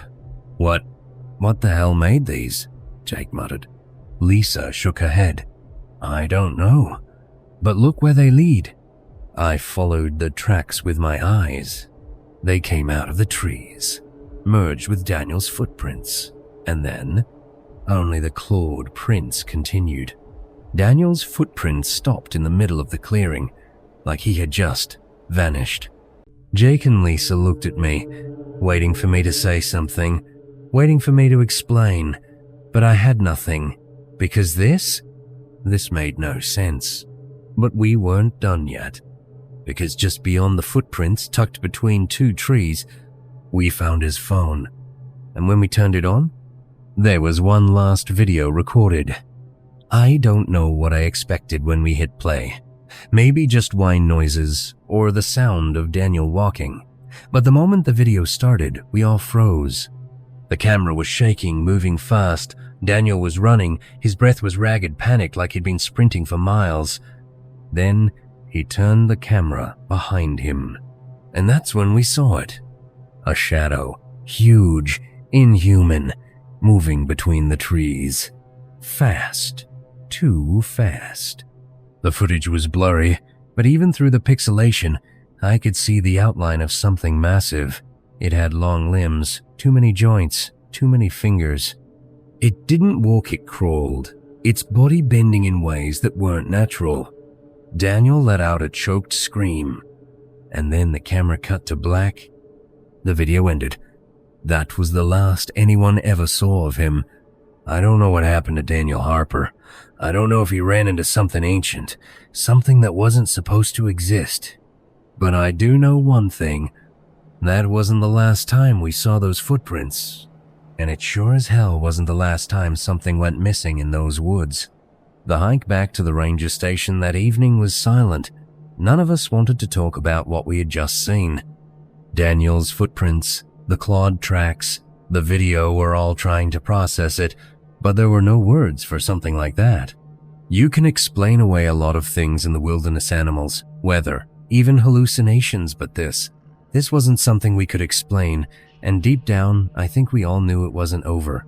When we got back to the station, the sun was setting, casting long, dark shadows across the parking lot. We went straight inside, locked the doors behind us, and sat down around the table in the back. Jake was the first to break the silence. "So what the hell do we do now?" Lisa shook her head. "I don't know. Do we report it?" "To who?" I asked. "You think anyone's gonna believe us? Hey, we found a missing hiker's stuff. And by the way, there's a giant clawed monster in the woods. They'll think we're insane." Jake leaned forward, rubbing his hands over his face. "We have to do something, man. Daniel's still out there. Or whatever's left of him." That thought made my skin crawl. I didn't want to say it out loud, but we all knew the chances of finding him alive were slim. Whatever had made those tracks, whatever he'd seen in that video, it wasn't something you walk away from. And then the radio crackled. At first it was just static, but then through the crackling we heard it. A voice. "Help me?" We all froze. Jake grabbed the radio, his hand shaking. "Hello? Who is this? Where are you?" There was a long pause. More static. And then the voice came through again. "Help me. I'm lost." It was faint, barely audible, but we recognized it immediately. It was Daniel. Lisa's eyes went wide. "That can't be.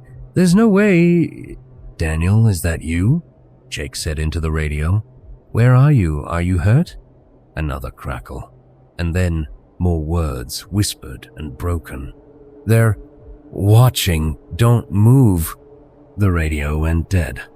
For a long moment, none of us said anything. We just stared at the radio, like we expected it to come back to life. But it didn't. The station was dead silent, except for the sound of the wind howling outside. "We have to go back out there," Jake said finally. "Are you insane?" Lisa snapped.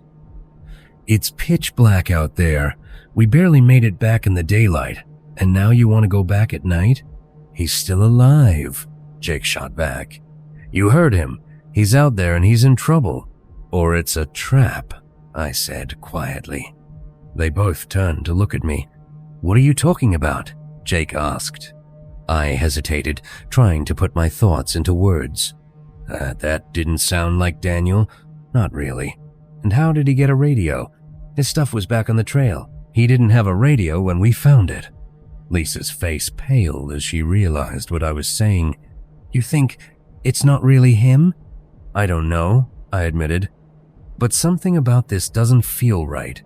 Jake opened his mouth to argue, but before he could, the lights in the station flickered. Once, twice, and then they went out completely. We were plunged into darkness. Lisa let out a small gasp, and Jake swore under his breath. I reached for my flashlight, fumbling with the switch until it clicked on, casting a narrow beam of light across the room. "Backup generator should kick on in a second," Jake said, but his voice didn't sound convinced. We waited. Nothing happened. And then we heard it. A sound outside. Soft, shuffling footsteps moving slowly around the building. Lisa grabbed my arm. "What was that?" I shook my head, trying to stay calm. Probably an animal. But even as I said it, I knew it wasn't true. The footsteps were too slow, too deliberate, like someone or something was circling the station. Jake grabbed his rifle from the rack by the door. "Stay here, I'm gonna check it out." "Are you crazy?" Lisa hissed. "You're not going out there." "We can't just sit here and wait for whatever that is to break in," Jake said. "I'll just take a quick look.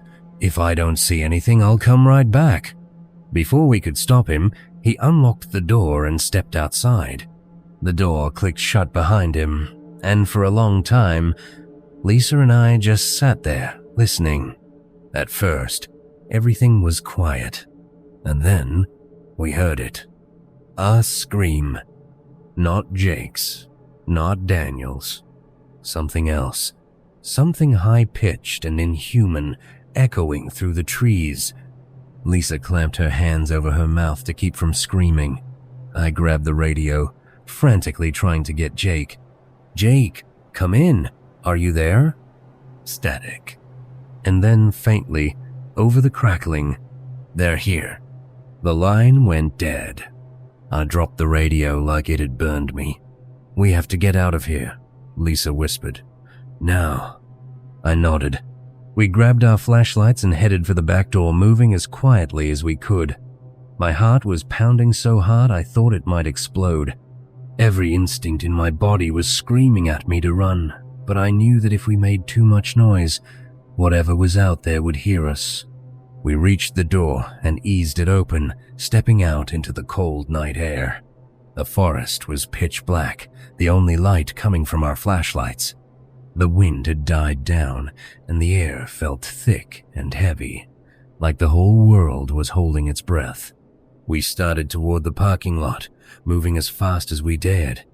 The station was surrounded by dense trees, and every shadow looked like it was hiding something. I kept glancing over my shoulder, expecting to see, I don't even know, something crawling out of the woods, something with claws. And then, just as we reached the edge of the lot, Lisa stopped. "Do you hear that?" she whispered. I listened. At first, I didn't hear anything, but then, faintly, from somewhere deep in the forest, the giggling started. The giggling was faint at first, barely audible over the rustling of leaves, but then it grew louder. It wasn't happy laughter. It wasn't the sound of children playing. It was wrong, too high-pitched, too breathy, like something was struggling to imitate the sound of a person laughing, but didn't quite understand how it was supposed to work. Lisa's grip on my arm tightened. "Oh my God," she whispered. "What the hell is that?" I couldn't answer. My mouth was dry, my brain screaming at me to run. Then, from behind us, near the station, a second giggle. Lisa and I turned slowly, our flashlight beams cutting through the darkness. The ranger station stood in eerie silence, its windows dark and empty, but something moved in the shadows beside it. A shape, tall, thin, shifting. I barely had time to process it before another sound cut through the night, a scraping noise like nails dragging against wood. Then, the door of the station slammed shut. Lisa yelped, stumbling backward. My brain was stuck between fight and flight, caught in the overwhelming realization that we were not alone out here. We had to get to the truck. I grabbed Lisa's hand and pulled her towards the vehicle. The lot was small, maybe 50 feet away, but it felt like miles. Every step we took, the giggling followed. First behind us, then to our left. Then right next to my ear, I spun, shining my flashlight wildly, but there was nothing there. Nothing visible. The truck was just ahead, parked near the edge of the lot. I fumbled for the keys, my hands shaking so badly I nearly dropped them. I could feel something behind me, something closing in, but I didn't dare look. I yanked open the driver's side door and shoved Lisa inside. I scrambled in after her, slamming the doors shut and locking them.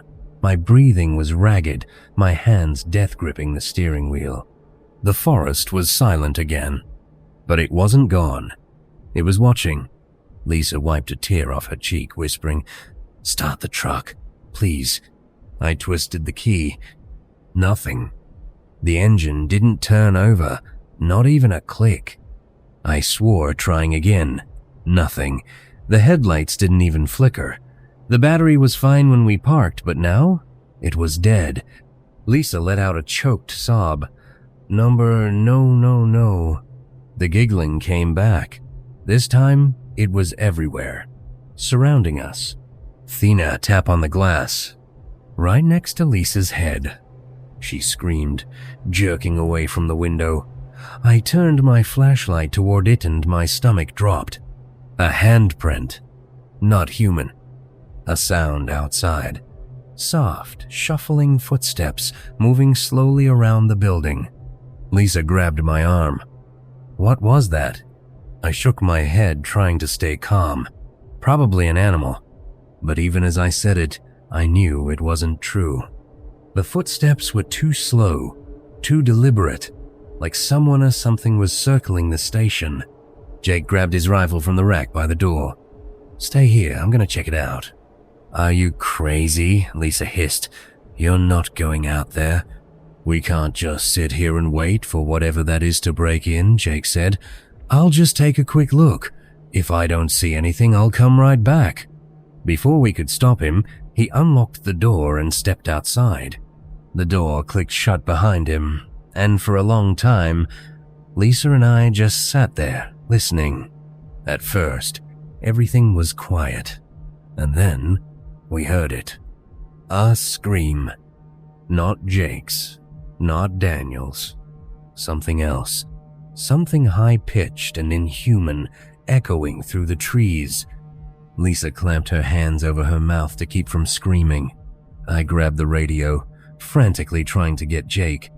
"Jake, come in. Are you there?" Static. And then faintly, over the crackling, "They're here." The line went dead. I dropped the radio like it had burned me. "We have to get out of here," Lisa whispered. "Now." I nodded. We grabbed our flashlights and headed for the back door, moving as quietly as we could. My heart was pounding so hard I thought it might explode. Every instinct in my body was screaming at me to run, but I knew that if we made too much noise, whatever was out there would hear us. We reached the door and eased it open, stepping out into the cold night air. The forest was pitch black, the only light coming from our flashlights. The wind had died down, and the air felt thick and heavy, like the whole world was holding its breath. We started toward the parking lot, moving as fast as we dared. The station was surrounded by dense trees, and every shadow looked like it was hiding something. I kept glancing over my shoulder, expecting to see, I don't even know, something crawling out of the woods, something with claws.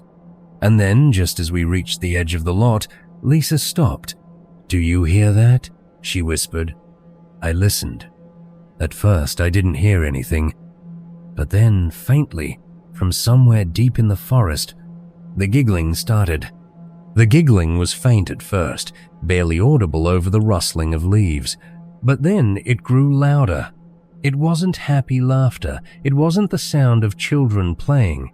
It was wrong, too high-pitched, too breathy, like something was struggling to imitate the sound of a person laughing, but didn't quite understand how it was supposed to work. Lisa's grip on my arm tightened. "Oh my God," she whispered. "What the hell is that?" I couldn't answer. My mouth was dry, my brain screaming at me to run. Then, from behind us, near the station, a second giggle. Lisa and I turned slowly, our flashlight beams cutting through the darkness.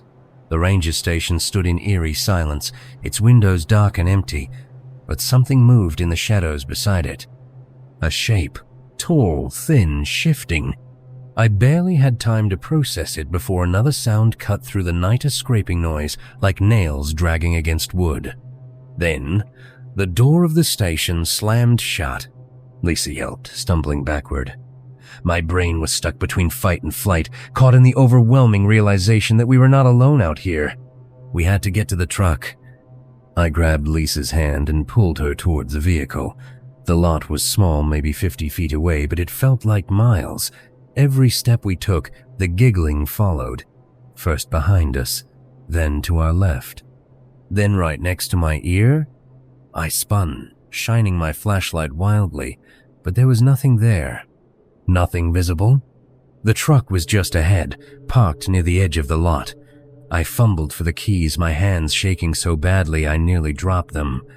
I could feel something behind me, something closing in, but I didn't dare look. I yanked open the driver's side door and shoved Lisa inside. I scrambled in after her, slamming the doors shut and locking them. My breathing was ragged, my hands death-gripping the steering wheel. The forest was silent again, but it wasn't gone. It was watching. Lisa wiped a tear off her cheek, whispering, "Start the truck, please." I twisted the key. Nothing. The engine didn't turn over, not even a click. I swore, trying again. Nothing. The headlights didn't even flicker. The battery was fine when we parked, but now it was dead. Lisa let out a choked sob. "Number, no. The giggling came back. This time, it was everywhere, surrounding us.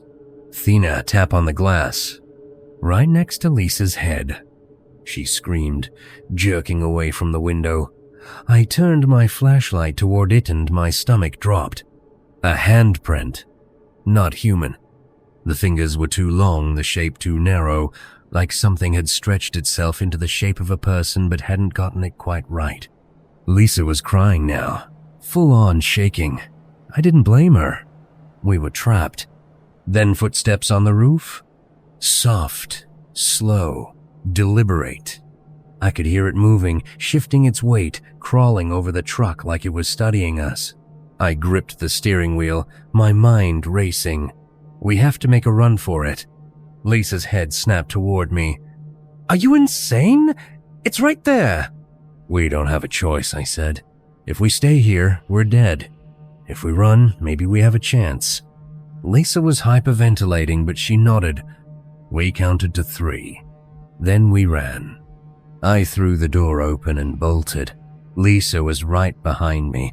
We sprinted toward the tree line, toward the dirt road that led away from the station. We weren't thinking. We weren't planning. We were just running. The giggling turned into screams. Horrible, distorted screams, like a chorus of voices layered on top of each other. Something was chasing us. I didn't look back. I knew if I did, I'd see it. And if I saw it, I'd freeze. And if I froze, it would take me. The trees blurred past. I could hear Lisa's breath, fast and panicked, just a step behind me. The road was ahead. If we could just get to the road, Lisa screamed. I turned, skidding to a stop. She was gone. Just gone. The forest around me was silent again. I spun, shining my flashlight in every direction. Lisa? Lisa? Nothing. And then, something breathed right behind me. I turned, and I saw it. It wasn't a shadow anymore. It wasn't just a shape. It was tall, its limbs too long, too thin. Its head was tilted at an unnatural angle, its mouth too wide. And its eyes, empty, black, reflecting my flashlight like an animal's. The giggling came again, but this time, it was coming from inside my own head. Thin darkness. I woke up alone. The sun was rising, casting golden light through the trees.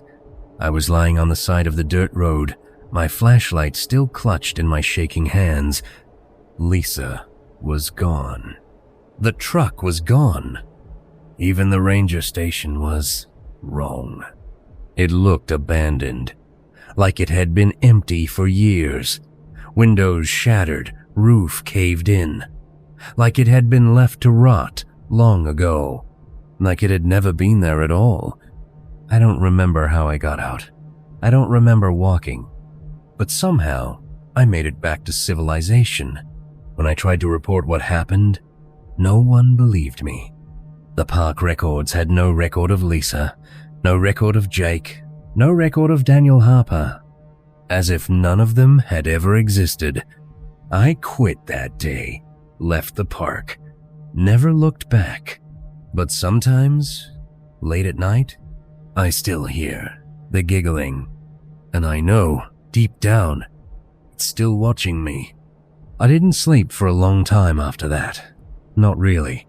I would lie in bed, eyes open, heart pounding, waiting. Every creak of the floorboards, every gust of wind against my window, every small, innocent sound felt wrong. It felt like something was still there, just beyond my vision, just beyond my understanding. The nightmares were the worst part. They weren't like normal dreams. They didn't fade when I woke up. They stayed with me, burned into my mind like they had really happened. Every night, I saw the same thing, the forest stretching endlessly in every direction, the trees twisting and shifting like they were alive. I was running, always running, and behind, might. The thing, the watcher.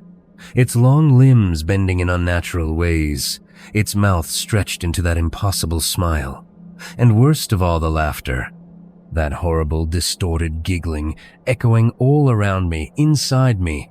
Some nights, I woke up gasping, drenched in sweat, convinced that if I opened my eyes, I would see it standing in the corner of my room. Other nights, I swore I heard it outside my window. A slow tap, a whisper, a giggle, but it never came inside. Not yet. I moved to a new town, far from the park. Got a job in a quiet place, nothing to do with the wilderness. I told myself that if I stayed away from the trees, from the deep, lonely places, I would be safe. But fear doesn't work that way. It follows you. It burrows deep, infecting everything. One night, months later, I got a call.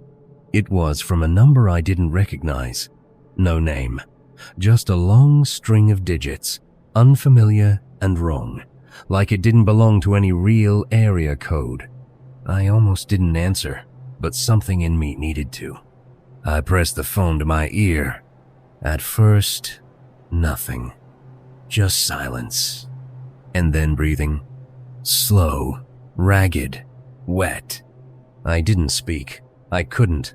My throat was dry, my body frozen in place. And then, finally, a voice. Not human. Not right. It was layered, like multiple voices speaking at once, overlapping, out of sync, and it said, "Why did you leave?" I threw the phone across the room. It hit the wall and shattered, but the sound didn't stop. The giggling was coming from inside my house now. I grabbed the closest weapon I could, a kitchen knife, me breath coming in short, panicked gasps. The room was too quiet, the air too thick. I turned in slow circles, my eyes scanning the corners, the shadows, expecting to see it standing there, but there was nothing. And then the lights flickered. Once, twice, and thin darkness.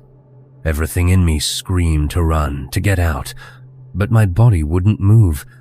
I stood there in the pitch black, gripping the knife so tightly my fingers ached. The air in the room shifted, the temperature dropping fast. My breath came out in small, visible puffs. And then, just behind me, a whisper. "It's not done with you." I turned, slashing blindly with the knife, but my hands met nothing.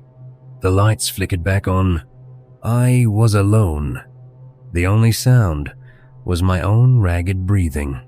I should have left the house that night. I should have burned it to the ground. But fear does something to you. It makes you second guess. It makes you doubt yourself. It makes you wonder if you're just losing your mind. So I stayed. For a while, things were quiet. The nightmares faded. The whispers stopped. I told myself that whatever had followed me, whatever had come out of those woods, had given up. I was wrong.